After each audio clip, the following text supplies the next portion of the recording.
the Gaussian thing. Okay, so Exactly looks like a meeting as well. any questions to start I always with? looked at like it was AX squared. How do you want to See, you to work the Yeah. homework? that's like the general. It sounds like Oh, it's a- we're it's a still in with the middle of data. chapter 2 and the Yeah. homework 51 Thursday has And then from like like 5 or 6 problems from chapter 2. So basically what you want to do is you want to make it such that there's only one. All right, let's talk about it at the end of class and see how far we get And then today. if it's some sort of Um, square, then that's basically Gaussian Fourier transformation. I don't know quite what to do about moving. I can show you. Fast. So, Okay, so- gives you a perfect square. Let's see, the undergraduate who's going to learn quantum mechanics isn't here today. Melrose Law. All right. Is there any undergraduate here? One, okay. Have you had quantum mechanics yet? Like the second chapter? Or? Well, all right, let's just say you're going to learn some more quantum mechanics today, I hope. Sounds good. Okay, so remember we had this example of the infinite square well. The potential we said was 0 in this, between 0 and L, and on the other hand was infinite out here and out there. So the particle is confined to within this square well. The Hamiltonian is p squared over 2m plus v of x, where p is the momentum, and we're thinking of it as an operator. As an operator, it's minus h bar squared grad squared. And so we have that divided by 2m plus v of x.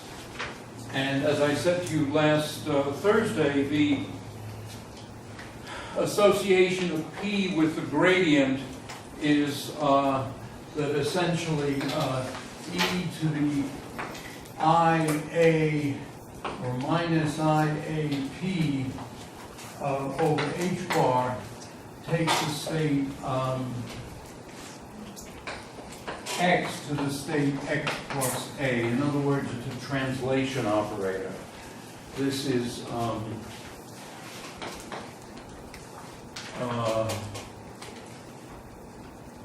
I may have the sign wrong. It's, in other words, e to the h bars cancel, the i's cancel. I've got minus a grad on x, and I guess I'll have to make this a plus here.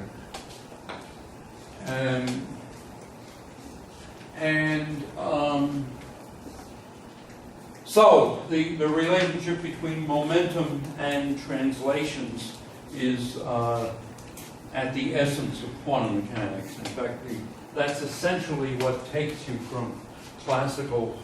You can always think of classical physics as probabilistic. You can say, well, we don't really know where the particle is. We assign it some probability distribution. You can normalize the probability distribution. You can even say that the probability distribution is proportional to the square of some wave function. But you don't really hit quantum mechanics until you say the way you translate the wave function in space is with the momentum operator. That's the break with classical physics. And so now what we want is we want something like H on some energy eigenstate is equal to ENN. That's the way I think of it. And we now can imagine taking this inner product with position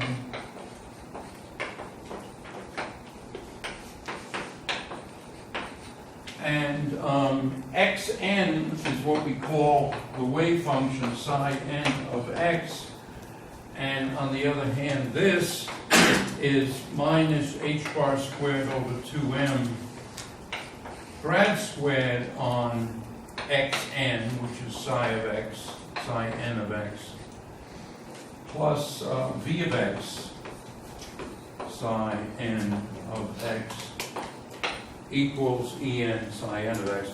Well, the only way to satisfy this equation when v is infinity is just to set psi equal to 0. The way to satisfy it in here, well, v is 0, and so it's a very simple equation.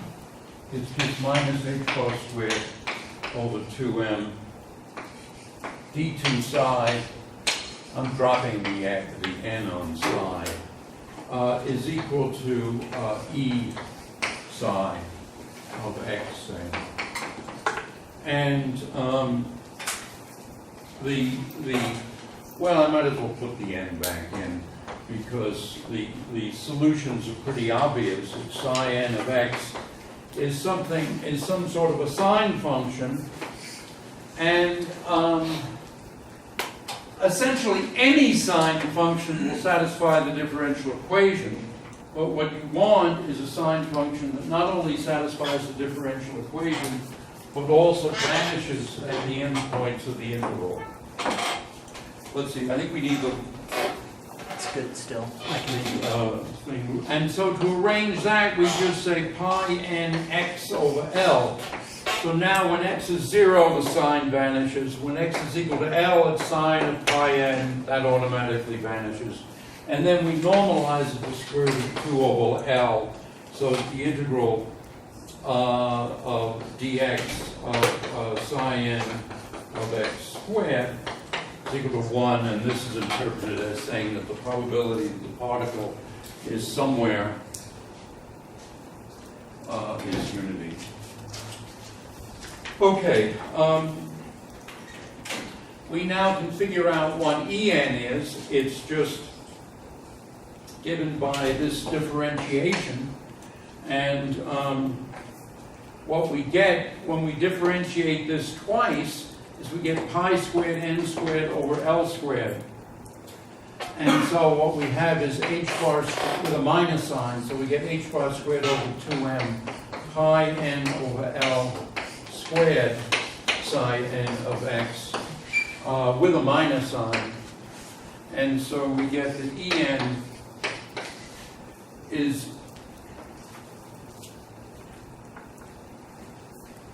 equal to, and I'm just wondering, did I When you get this? differentiate sign twice, you pick up a minus, which is going to cancel the one that's already in front.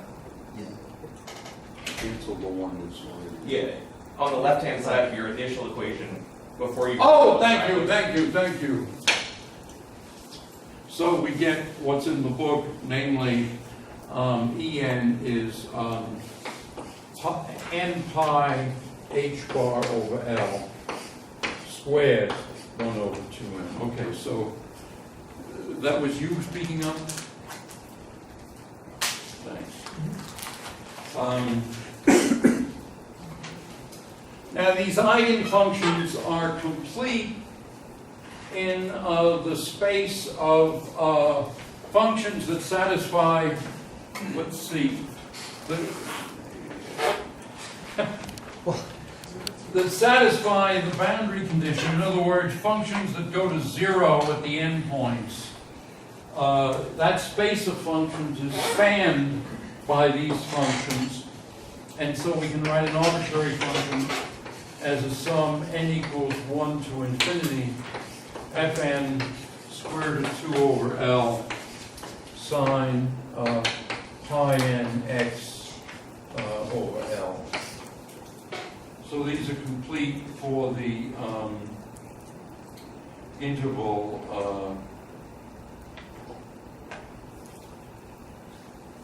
I had the interval 0 to L, but on the other hand, they also satisfy these boundary conditions on minus L to L.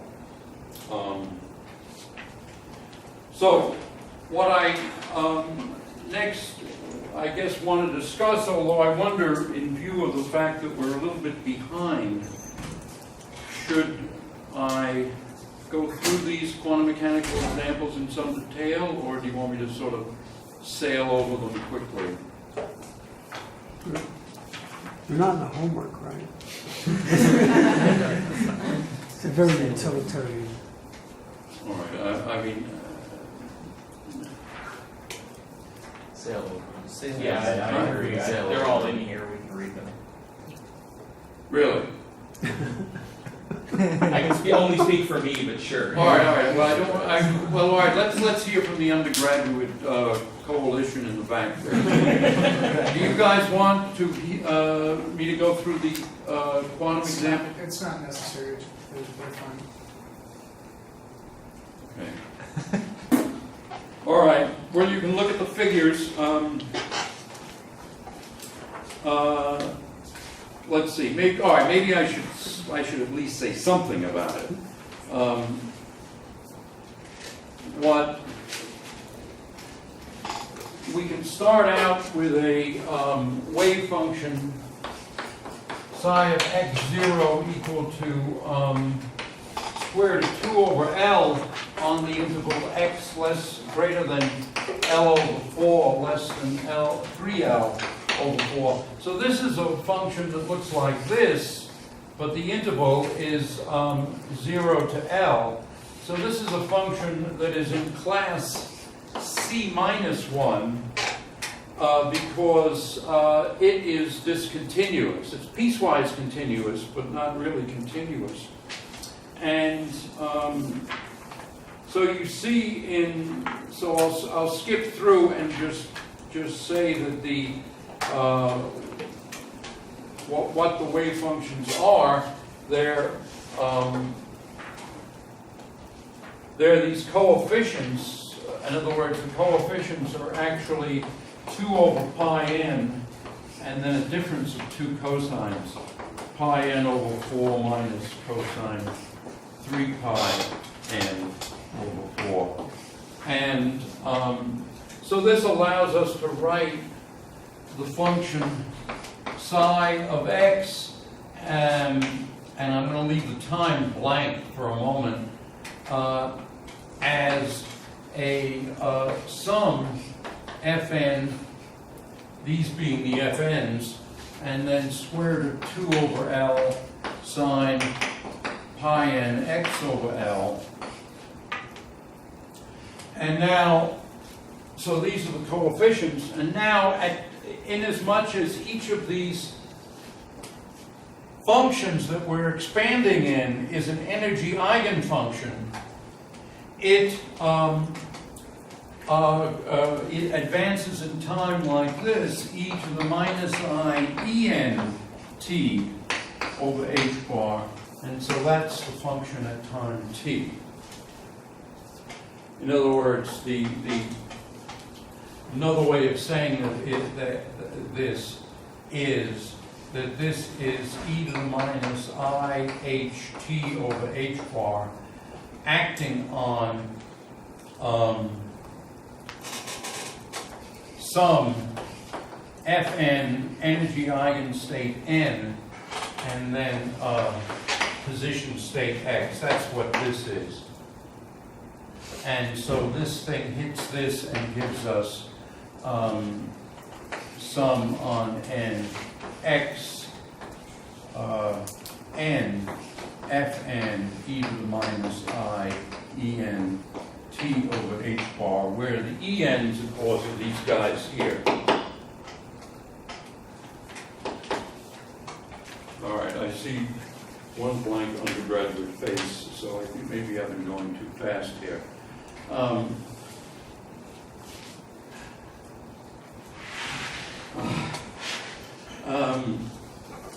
Okay, so in figure 2.5, we see the plot of this wave function at time 0, and you can see that if you have 10 terms, you don't do very well at all. On the other hand, if you have 100 terms, well, you do better apart from the Gibbs overshoot. On the other hand, if you plot the absolute value of this squared at time t, then you get pictures that look almost frightening. In other words, you get this figure 2.6, where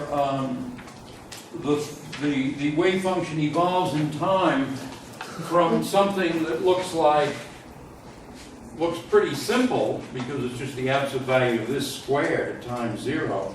It then becomes more and more jagged as time goes by until it's, I mean, it's just completely crazy at time tau, where tau is 2m L squared over h bar. All right, so that's that case. The next cases I did were for C0 and C1, maybe even C infinity. And in that case, the C0 function was psi of x, and 0 was 2 over root L sine of 2 pi x minus L over 4 divided by L. And now this one is now, instead of being discontinuous, is continuous. On the other hand, its derivative is not continuous, but its derivative is piecewise continuous. And so it's in class C0, and the Fourier coefficients are given by equation 290, which is square root of 2 over pi 4 over n squared minus 4. And you notice once again the coefficients go down as k, as if this is k plus 2, so it's n squared.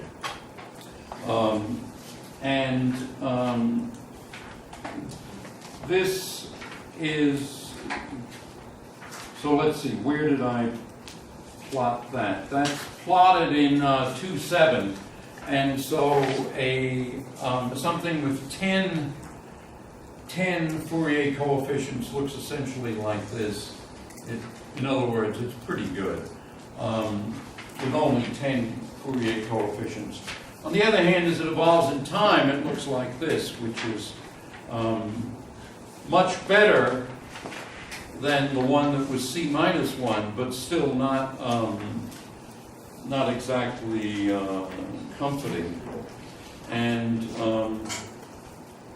the next possibility, I guess I jumped for the next possibility. It was an actual smooth function, so now I took psi of x and 0 to be square root of 2 over 3L, 1 minus cosine 2 pi x over L. And now this thing is periodic and infinitely differentiable on 0L. So it's periodic and infinitely, well, it's C infinity. And the result is that the Fourier series for this only has 2 terms. And that's because these things, these fn's, must decrease as 1 over n to the infinity plus 2. And so consequently, the way they satisfy that is they are just 2 minus e to the 2 pi I x over L minus e to the minus 2 pi I x over L. So in other words, they are there are only 2 terms in the series. And if we instead compute the functions, the coefficients fn for the sine Fourier series as opposed to the complex Fourier series, for the sine Fourier series, the fn are something like minus 1 to the n minus 1 over pi root 3 n squared minus 4, and then a 10-term Fourier series is, you almost don't even see the difference. It's just that there's a little bit of thickening here with 10 terms, and so it's remarkably good. And then as you evolve it in time, it behaves more or less sensibly. It starts out as looking like this, and then as time goes by, it starts to go down and, I guess, bounce up and down is what happens for lost times. Yes? Do people ever add a term to the series to somehow correct for, I look at the time evolution as kind of chromatic dispersion, where you have different components kind of spreading out differently, and so it distorts Be different that. energies. Yeah. And so do people what? Do people add a term to fix that? Or does anyone ever do anything like that? Well, I imagine your question is yes, but I can't quite imagine what, since I don't really know what the context is in which you're asking the question. But I mean, if we're solving a particular physics problem, then once we have the Hamiltonian, we know what the eigenstates are, or at least in principle we do. We know what the time evolution is, so we can't alter that. But on the other hand, by starting with more and more smooth initial conditions, we see that the time evolution becomes much smoother. But do people ever construct a Hamiltonian such that the states evolve over time in A smooth way? Yeah. Oh, okay, that's interesting.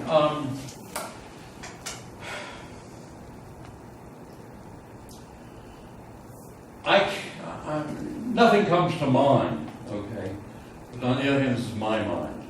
Someone else's mind, something may come to mind. It's hard to...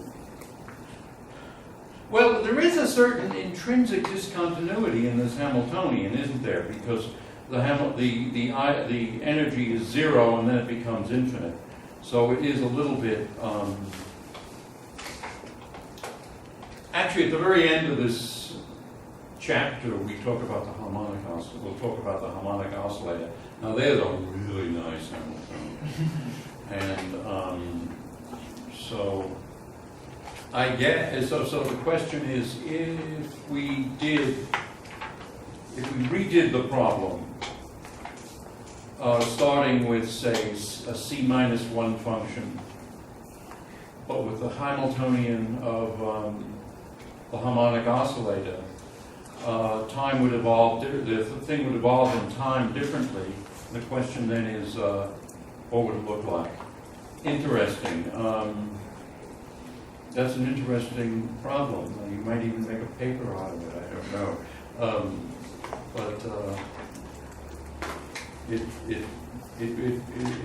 It's something worth thinking about it. I think it's a good question. Yes? A question on the discrepancy at the endpoints between the 10 term. Yes. Why would there be a discrepancy there but not at the midpoint? Oh, God. It seems like they're the same thing except for choice of where you... Well, there might be a tiny bit of thickening there. I don't know. I mean, let me just say I don't know and leave it at that. All right, the next topic is a little more Dirac notation. And in fact, when I was writing up this chapter, a friend of mine, David Waxman, who's at Fudan University in Shanghai, and you might say his name doesn't sound very Chinese. In fact, he's English. Let's see, can we move the thing a little bit? Yeah. He suggested that I put this Dirac stuff at the beginning of the chapter, but I thought it was a little much for the beginning. Okay, let us just review the linear algebra. If we have orthonormal vectors k and j, and they have the Kronecker delta, then they span the space in which the identity operator is in which that is the identity operator. That's exactly the space that they span. And then an arbitrary vector in this space is g, which is the identity times g, and this is the sum j, g. This for a vector g in the space. If the vector g is outside the space, then when you took this expression here, you'd only get part of the vector G, part that has inner products with the J's. Okay. Now, the situation in the Fourier series is very similar to that. What we've got is the MN, the orthogonality now is an integral 0 to 2 pi mx x n, this is an n, dx, which is integral 0 to 2 pi e to the I n minus m x over 2 pi dx, which is delta n m. The analogy may not seem obvious completely here, but in fact, this thing would be a sum if you had some basis, some other basis rather than this, then this would be a sum alpha equals 1 to n, and it would be k alpha j. That sum corresponds to the sum that's in this integral. The identity operator for this space is the sum n goes to minus infinity to plus infinity, and the function f is I on f, which is the sum n f, and here, if we take the inner product with x, what we have is xf, which is what we normally write as f of x, is equal to x identity f. And this then is a sum, n goes from minus infinity plus infinity, x n f, and now xn is this is some minus infinity plus infinity e to the I n x over square root of 2 pi. That's this thing, and then we have nf, which we were previously saying. We previously wrote this as n equals minus infinity plus infinity f sub n e to the I n x over square root of 2 pi. And now these coefficients, so I'm just recasting the Fourier series in Dirac notation. These Fourier coefficients Fn, which in Dirac notation of this, are integral 0 to 2 pi. We stick in an identity operator, but now an identity operator in the form of an integral of outer products of x's. And 0 to 2 pi. And this is then nx xf dx, which is integral 0 to 2 pi e to the minus I nx over root 2 pi xf, the inner product of f with x dx, which we've been writing as 0 to 2 pi e to the minus I nx over square root of 2 pi f of x dx. So I hope that's clear, but I just wonder whether. Let me say that I'm begging for questions. So if somebody has a question, this is a good time to ask a question. Question?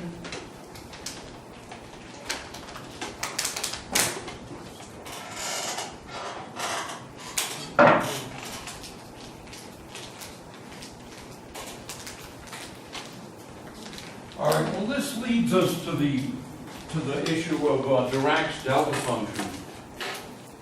And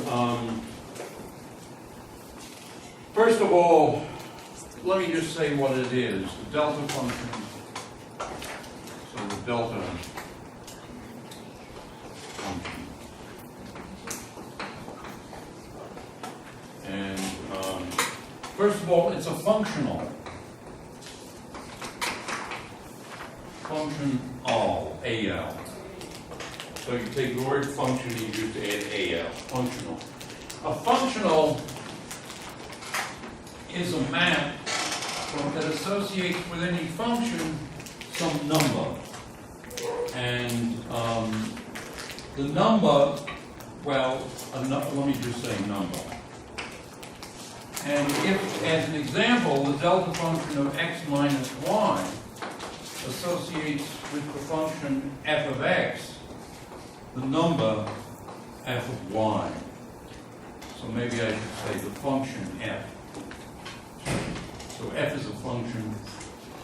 Delta, the delta of x, the delta function of delta of x minus y takes us from f to f of y. And the way this is normally written is simply f of y is an integral f of x delta x minus y dx. Okay, so let me just repeat this. Dirac's delta function is a functional. A functional is like a function, but it's, whereas functions map numbers into numbers, functionals map functions into numbers. And so it's a functional like Dirac's delta functional, or delta function. So it should be the delta functional. But anyway, Dirac's delta functional maps f into a number. And in particular, delta of x minus y maps the function f into the value of the function at the point y. And this is written in physics lingo.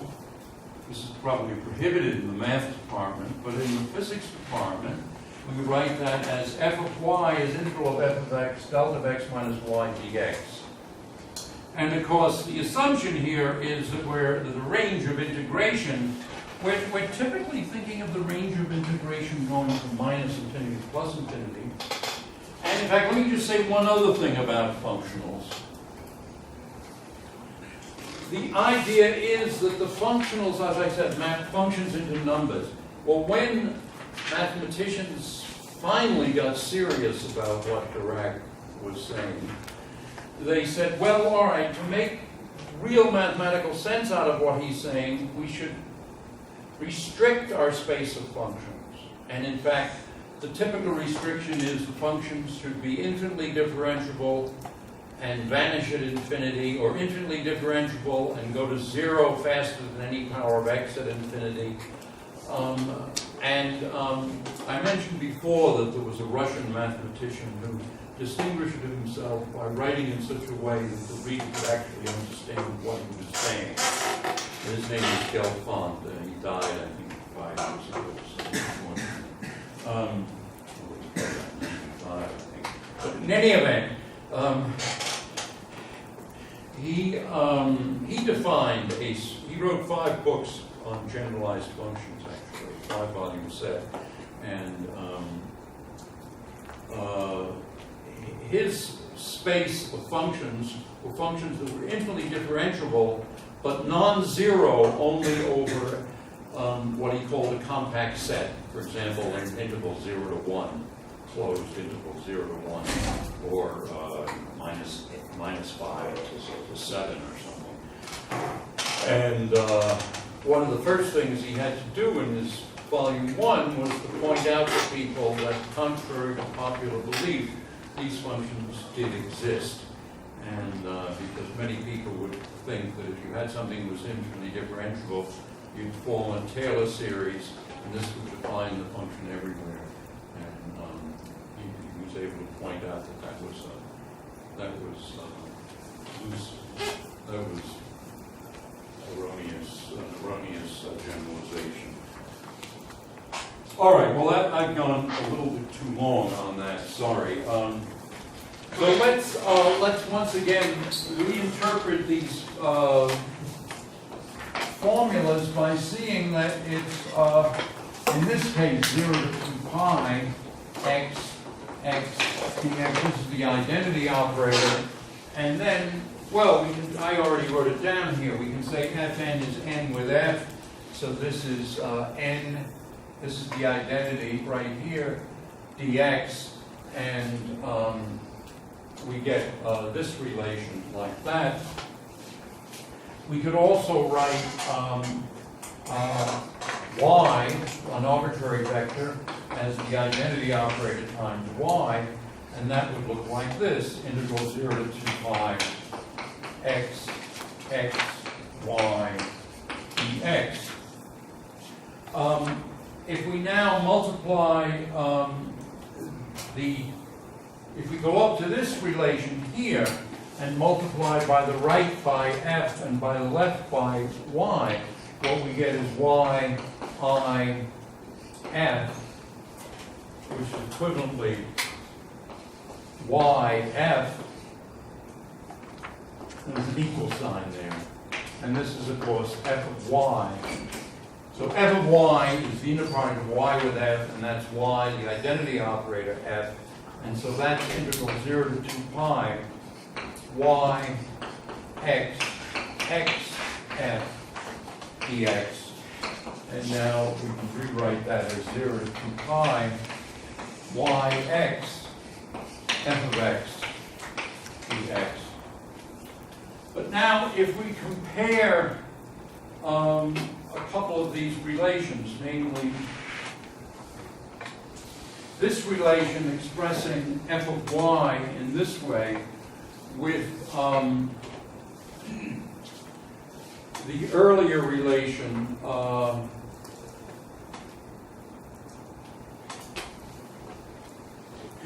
let's see, I really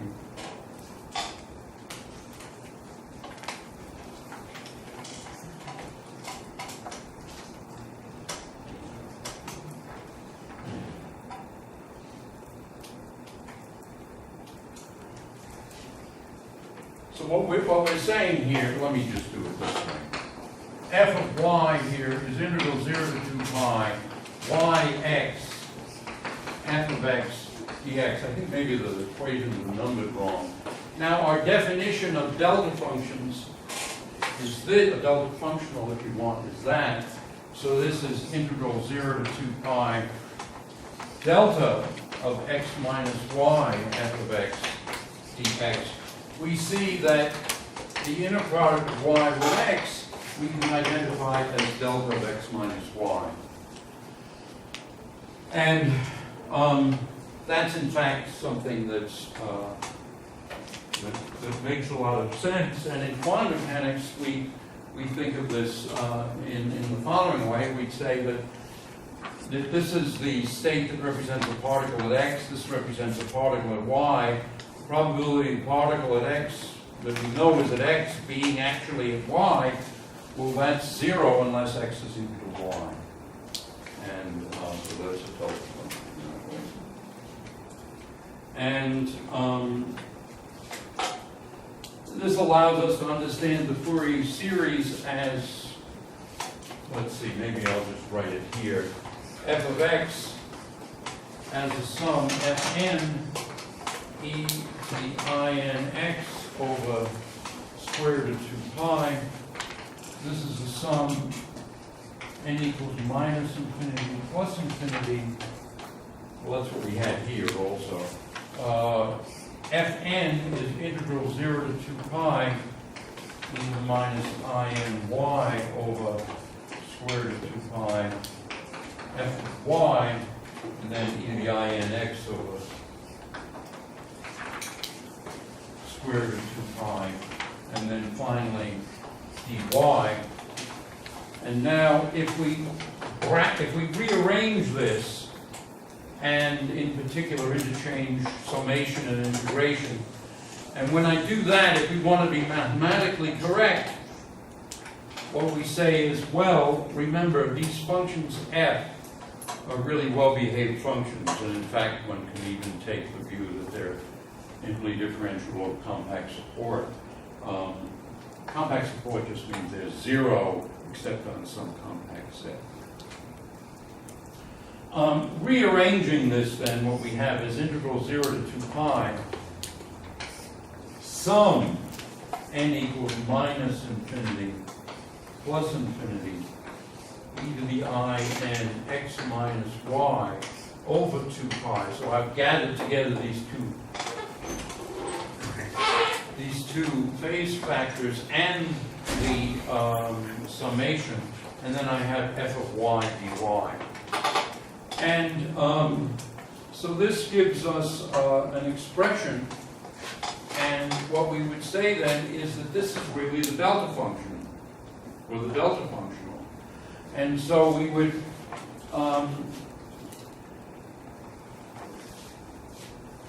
we could jump to the conclusion that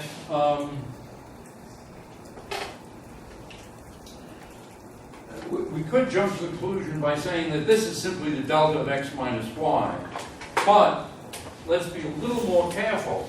This thing is a periodic function because it's just these phases. And so we can rewrite this equation as f of x plus 2 pi L is integral 0 to 2 pi sum n equals minus infinity plus infinity e to the I n x minus y over 2 pi f of y dy. And now we see that this is true for any L, any integer L. And this follows from the period, this follows from this formula together with the periodicity of these phase factors. And so what this gets us is something called the Dirac comb. In other words, this thing, instead of being a single delta function, is a sum of delta of x minus y minus 2 pi L. L equals minus infinity plus infinity is this sum n equals minus infinity plus infinity e to the I n x minus y over 2 pi. So this is called the Dirac comb, C-O-M-B, in the sense of what I would have used to comb my hair this afternoon. Instead, I just used my fingers because there was so much rain and wind when I walked over here today. I left my house walking just when it started to rain hard. And I got to the physics department just as it stopped raining. And I tell you,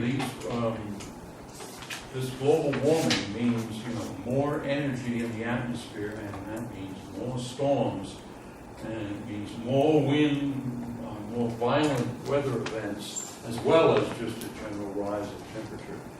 And it's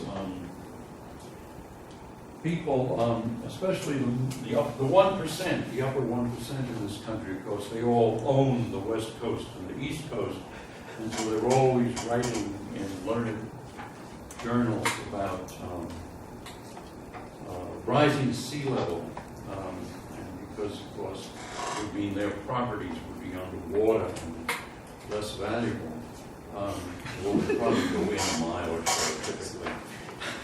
Anyway, here in New Mexico, we don't worry about rising sea level, but we do have to worry about wind. And it's just, I'm still freezing actually because I've been sitting. You can see my pants are still wet. You can see my pants.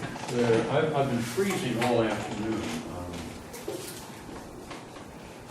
Okay, well, so this is Dirac's comb with x and y. We can rewrite it as just a sum n equals minus infinity plus infinity e to the I n x over 2 pi, and this is a sum delta x minus 2 pi L, L equals minus infinity plus infinity, and we can expand these guys into, we can turn these into cosines, but I think I would skip that.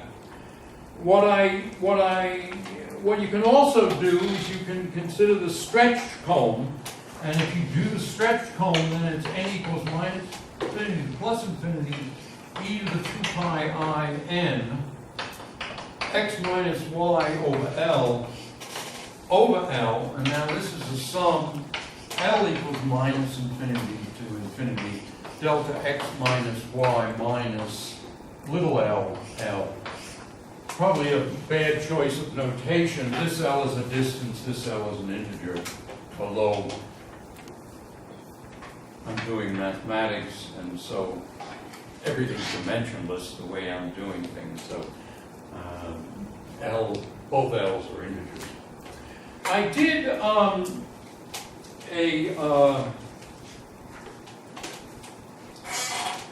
plot of that, and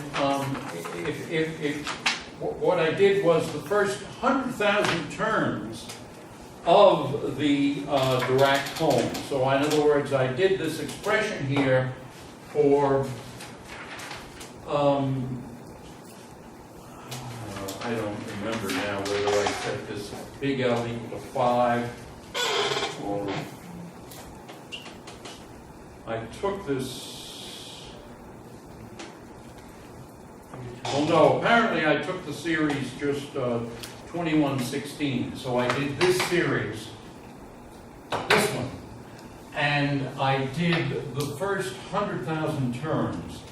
And I don't, well, in as much as you can rewrite this as 1 over 2 pi, 1 plus 2, sum n equals 1 to infinity, cosine nx.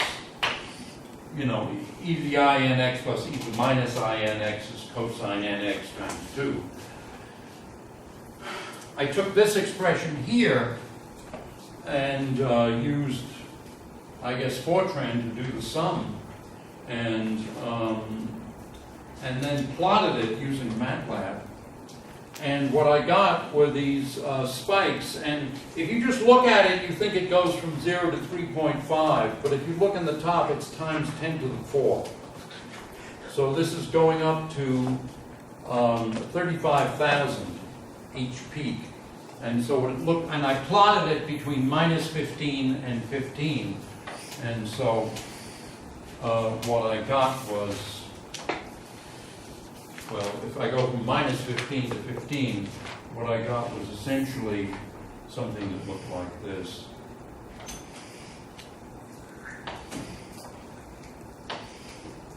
So each of these goes up to about 35,000.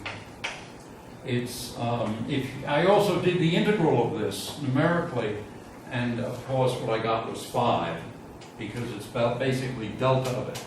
X minus, what is that? That's x minus 4 pi, x minus, this is minus 4 pi, minus 2 pi, 0, 2 pi, 4 pi, and minus 15 is here, 15 is there, this is 0. What you notice, it goes below a little bit, and in fact it goes below by about, I think if one computed that, that would be 9%. Anyway, it is, this is the Gibbs overshoot. So you see the Gibbs overshoot, but as I said, when I did the thing, I integrated it numerically, I got 5.0000. So it actually does give you the, really is the Dirac cone. Okay, the next topic is the is Parseval's identity. And I'm running out of space, so I'm going to blackboard space, so I'm going to have to try to write small, I guess. So let's consider this sum. N equals minus infinity to plus infinity. Fn star Gn, and this is a sum, again, n, same range of n. Fn star, well, 0 to L, dx e to the I 2 pi n x over L over square root of L, f star of x. And then the other one is 0 to L dy e to the minus I 2 pi ny over L square root of L dy. So I've just written the Fourier, the stretched Fourier formulas for these Fourier coefficients. And now, if we rearrange the right-hand side there, what we get is integral 0 to L dx, integral 0 to L dy, f star of x, g of y, 1 over L, sum on n, minus infinity plus infinity, e to the I, 2 pi n, x minus y over L, divide, well, I've got the 1 over L over here. And this is then integral dx, integral dy, up to L, f star of x, g of y, and now the Dirac comb, which is the sum on n, no, a sum on L, delta x minus y minus little l, big L. But now when you look at this, you see of the Dirac comb here, only 1/2 of the comb is in the interval where x is from 0 to L and y is from 0 to L. And so this is just... Sorry.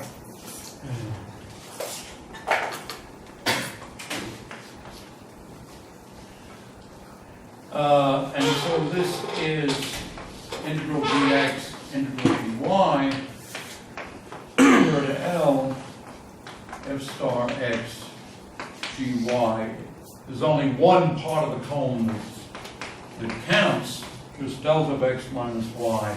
And so this is the integral 0 to L dx, f star of x, g of x.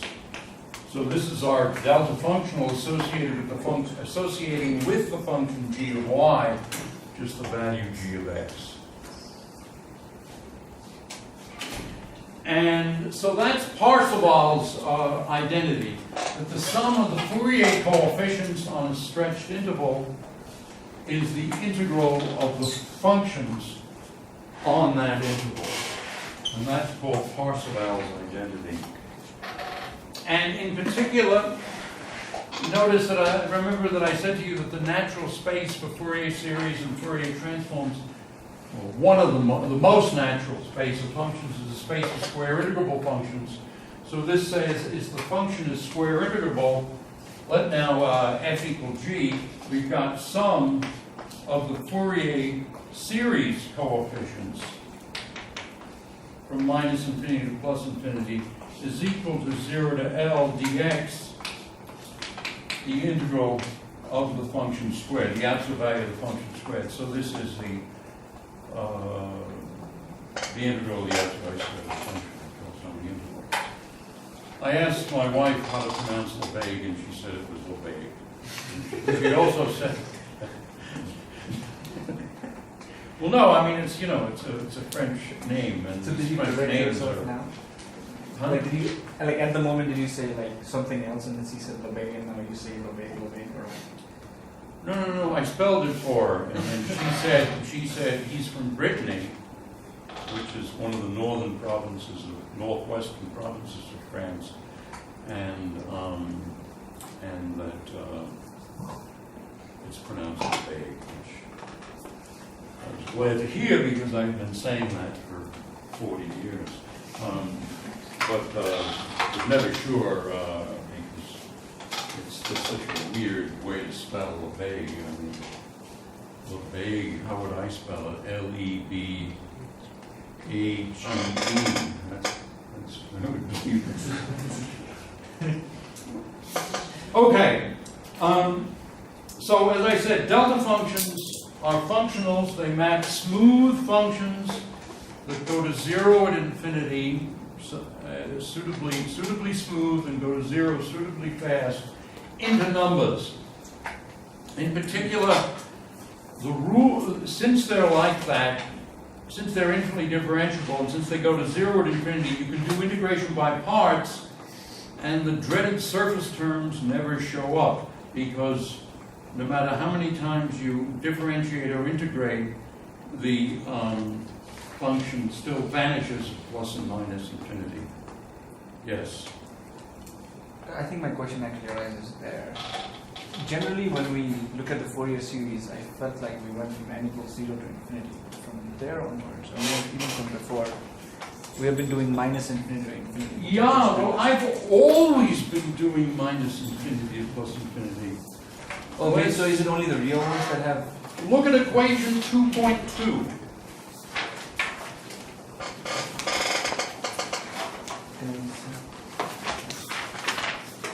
The course is easier if you have the book.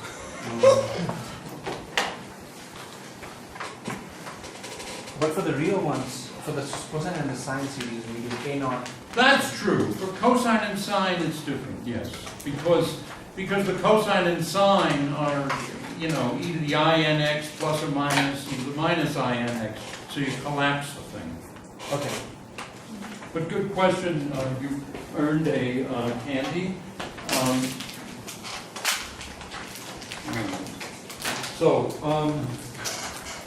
Anyway, the point is that integration by parts is allowed. Not only that, but you can differentiate the delta function. And then you would say, well, what is the derivative of the delta function? Well, you just integrate by parts until you're back to ordinary delta function. So in particular,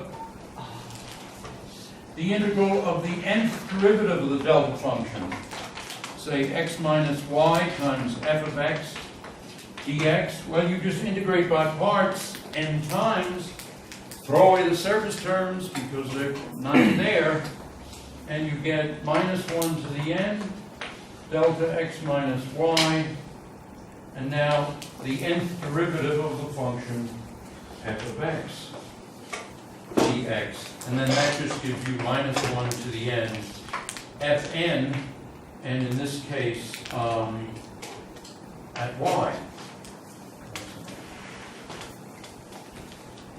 Okay, so that's how you're supposed to think about these delta functions. They're really your friends.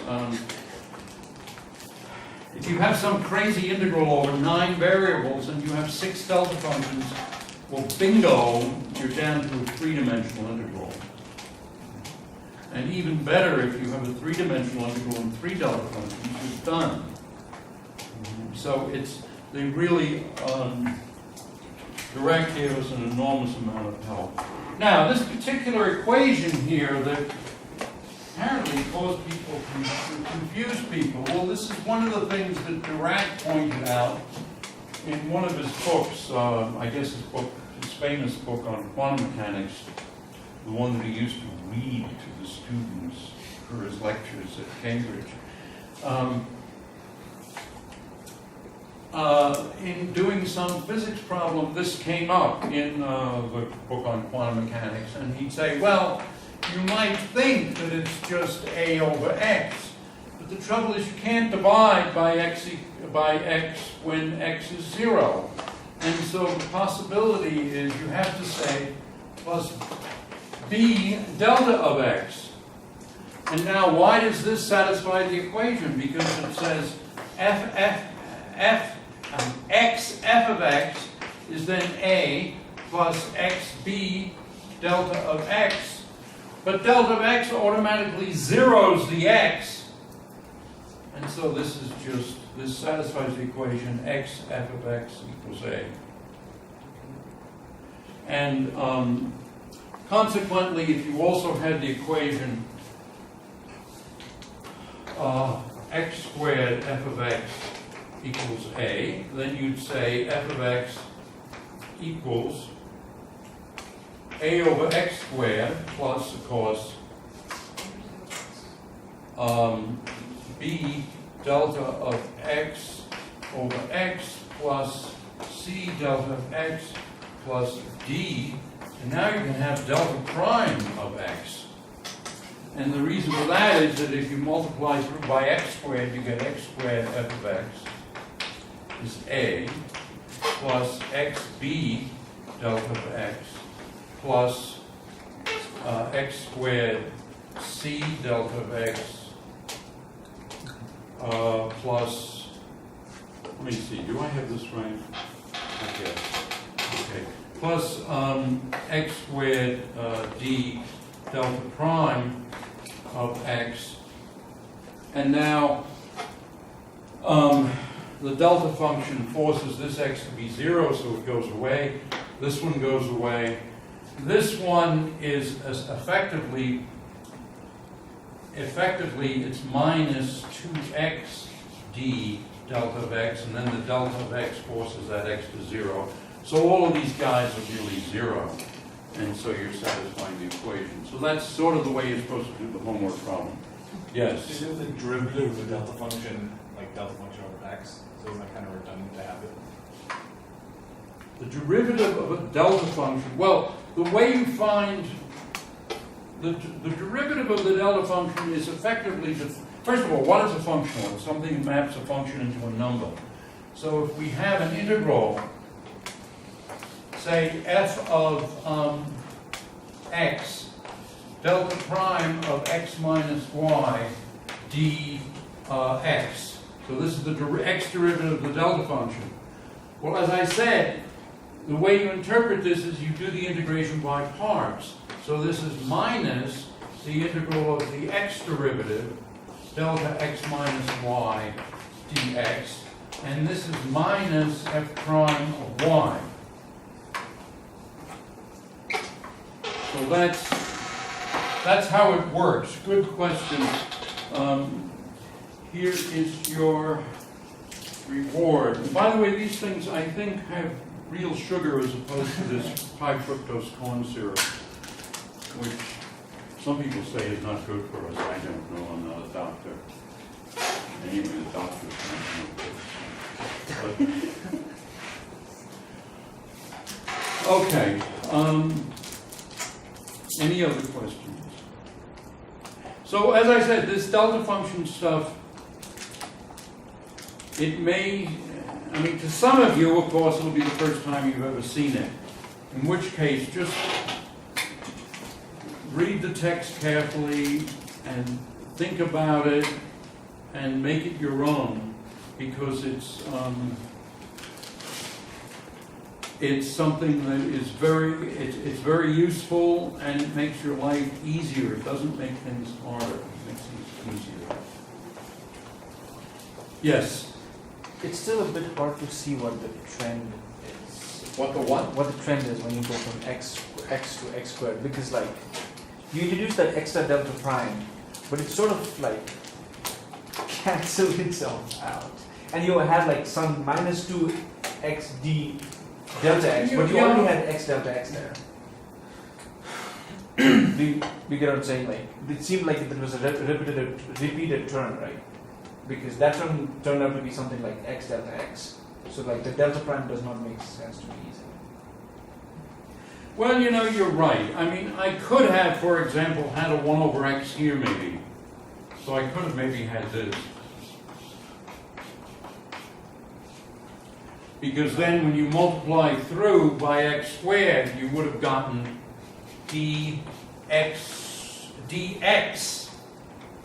delta prime. Let's just check this. It would be d is the number, not the differential.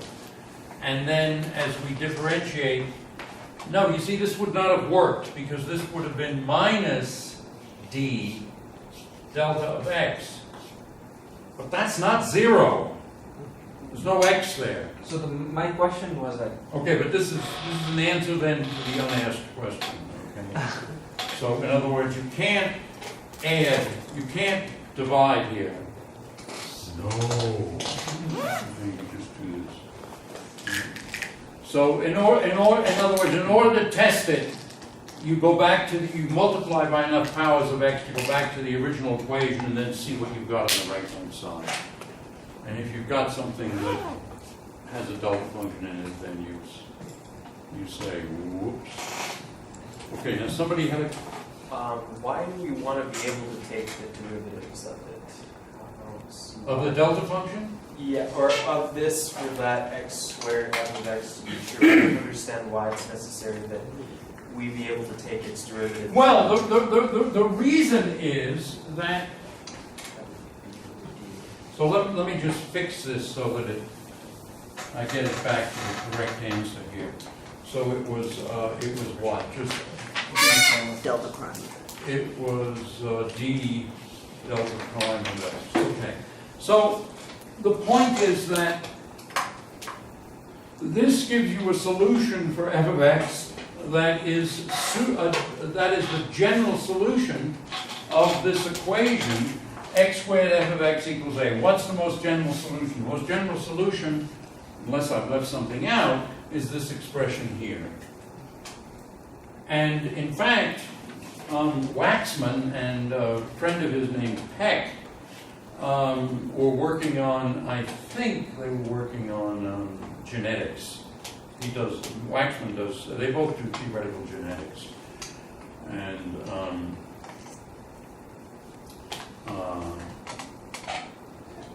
And they were working on some problem in theoretical genetics, and they had this equation, or something very much like it.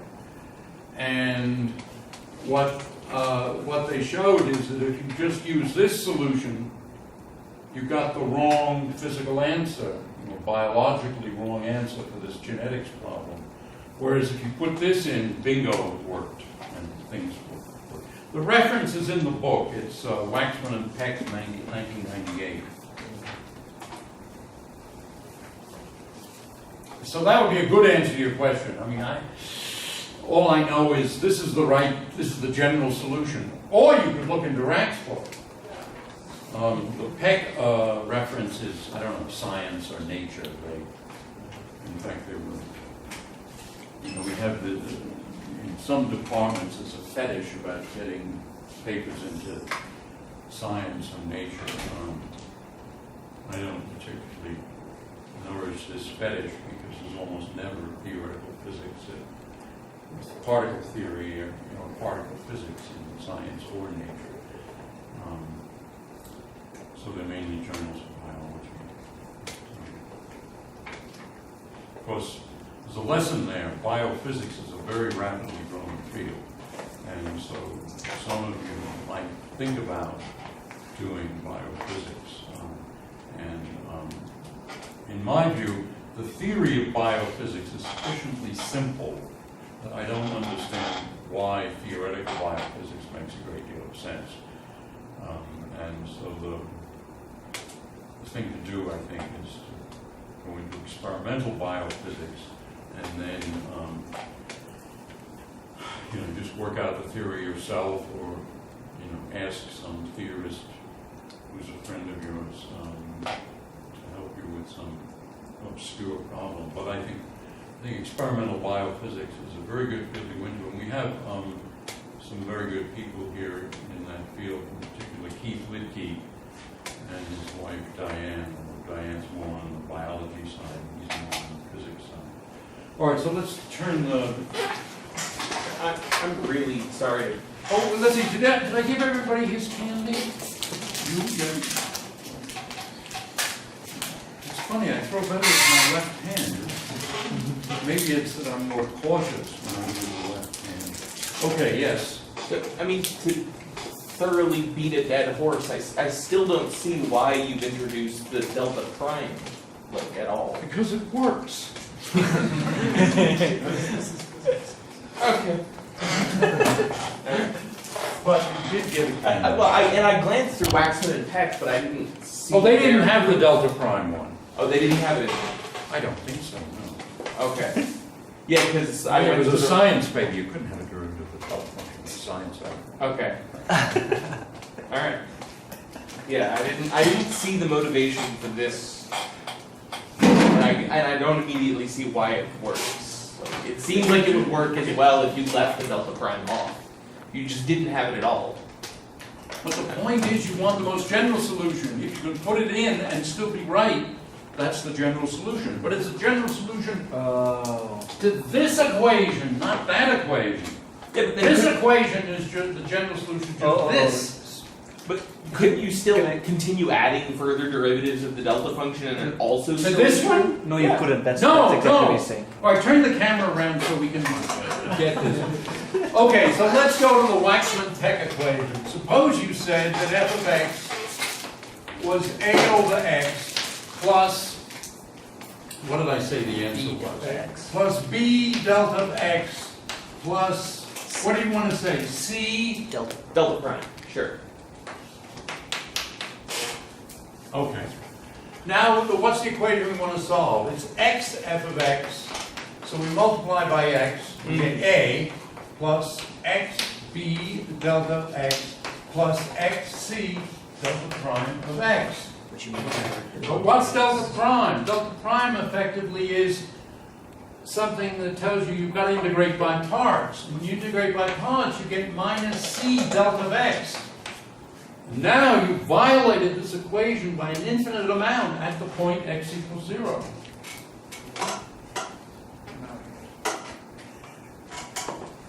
Okay, I don't see how you're doing an integration by parts there. He's not.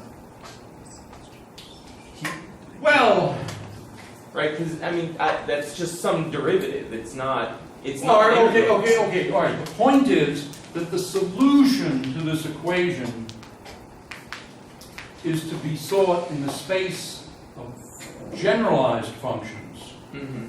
And in fact, now I'm using Gelfand's name. Instead of functional, we just call them generalized functions. We see now that's actually the more appropriate term.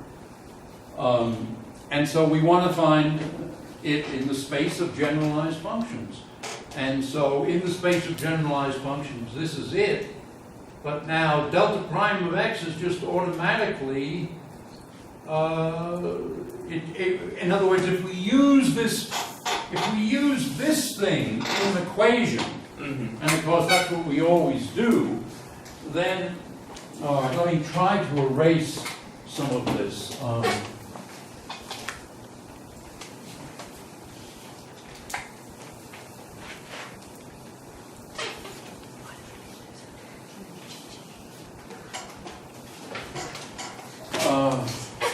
God, we're out of time. But I don't know. I'm just struck dumb by the fact that we're out Josh, of time. I can. And, All right. but yeah, let me I can talk about let me that just later, put it in here. You see, what we have is we have some function g of x times x f of x dx. Okay, so this would give us g of x, and the equation would be the legitimate part. Where the hell was it? It would be x b. Well, first of all, it's x over a. It's a over x. You can just write the ax beta. Well, it's x f of x. So this would be a plus xb delta x plus, and you want to add xc delta prime of x dx. And so these two terms would be fine. This would just give you a integral g of x dx. This term would be fine, but this term would give you integral g of x x c delta prime of x dx, and that's just equal to minus c x g of x prime delta of x dx, and so this would be minus c, the derivative of this at 0, and the derivative of that at 0 is g of 0 plus, well, 0 times g prime of 0. Assuming g prime is reasonably well behaved, you see you still get an extra term, g of 0. So in other words, and this is true no matter what this thing is, you know, a nice smooth function, you still get something wrong. So that's, whereas by adding this term, nothing got screwed up. It's still okay. All right, so why don't we pause? I'm thinking of doing the following. What are we going to do about the homework? I mean, so far I've gotten to, We just reached 2:30.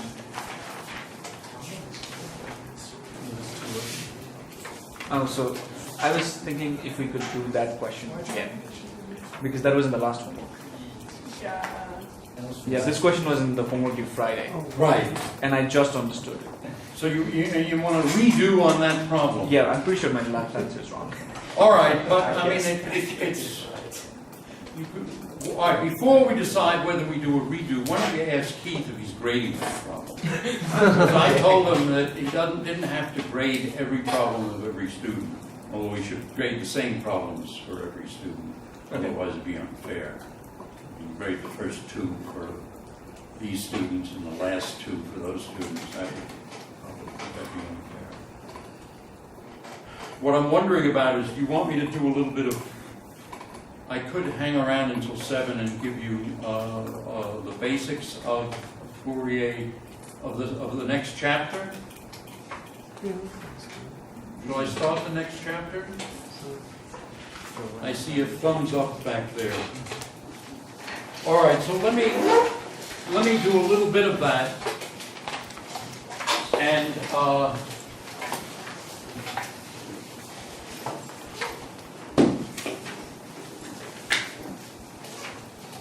the basic idea, the way I think of it, is we just take these Fourier series and sort of massage them, you know, sort of a heavy-duty massage, and they turn into Fourier transform relations.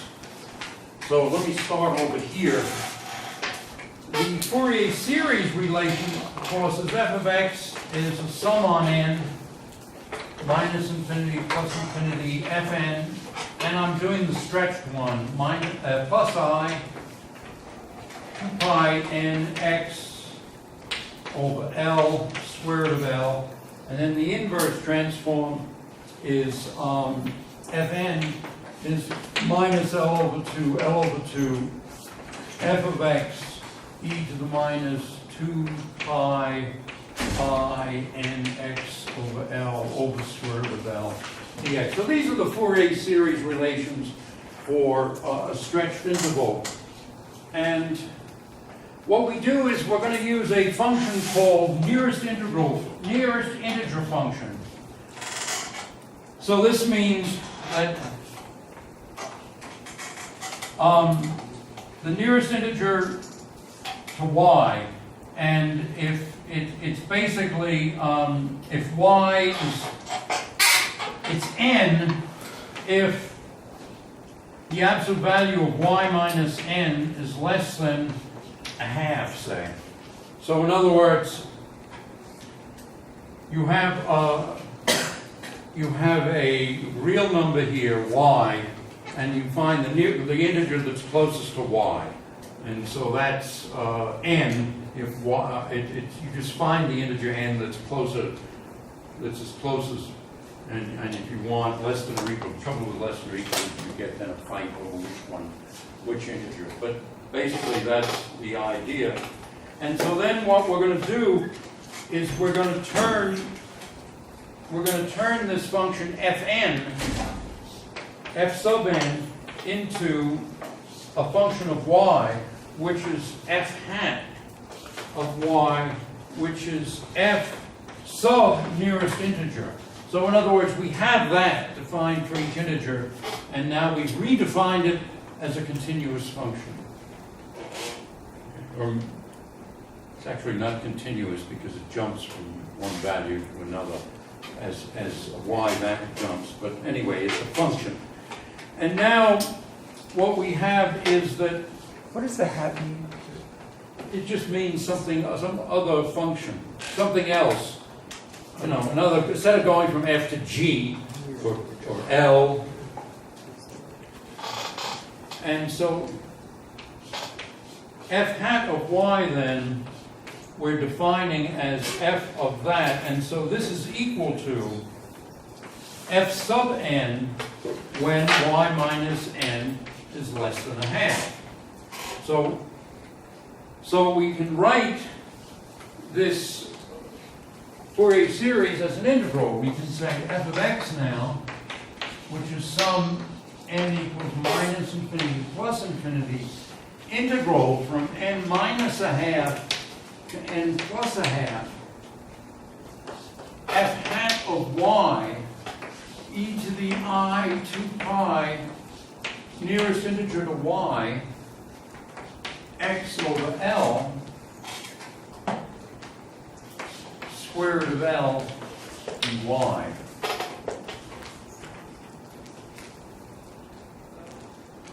And now this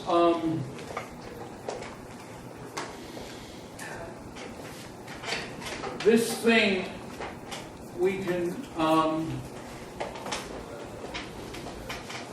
so let me just, if we're just integrating from that to that, we can just rewrite this as an integral from minus infinity to plus infinity, f hat of y, e to the I 2 pi,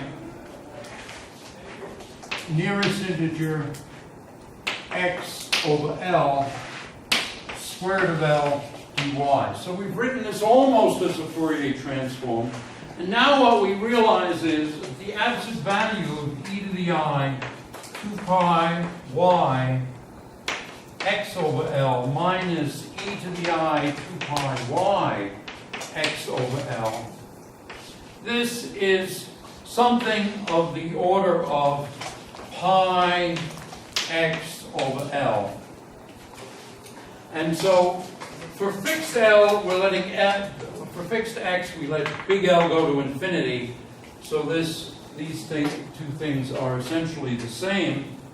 And so that's the limit we're taking. We're taking big L to infinity. And when we do that, we rewrite this as minus infinity to plus infinity, f hat of y, e to the I 2 pi, y x over L, square root of L, dy.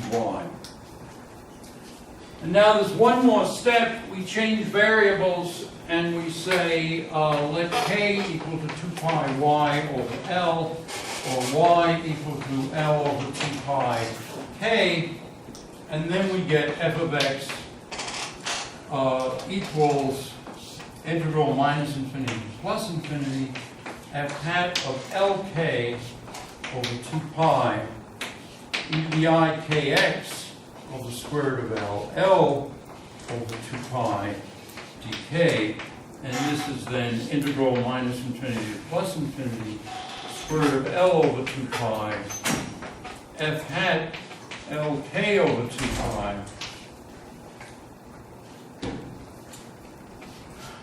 e to the I kx dk over square root of 2 pi. So what we do now is we just define the Fourier transform f tilde of k as square root of L over 2 pi f hat of lk over 2 pi, and then we have the relation f of x equals integral minus infinity plus infinity f tilde of k e to the I kx dk over square root of 2 pi. Okay, so that's the basic idea of Fourier transforms. And now to go backwards to find a formula for f tilde, what we do is we just retrace our steps, but going backwards. And let me get a piece of chalk. Actually, I owe you a candy. Sorry. It's amazing, every time I throw with my left hand, it's an overshoot, sort of a Gibbs overshoot there. When I do it with the left hand, it's exactly right. Okay, so what is f tilde of k? Well, by definition, retracing our steps, it's L over 2 pi, f at nearest integer to Lk over 2 pi, and that's square root of L over 2 pi, integral from minus L over 2 to L over 2, f of x, so this is the Fourier series formula, e to the minus I 2 pi nearest integer to Lk over 2 pi x over L square root of L dx, and in the limit L goes to infinity, this is minus L over 2 L over 2 f of x e to the minus I kx dx over root 2 pi. So our inverse relation is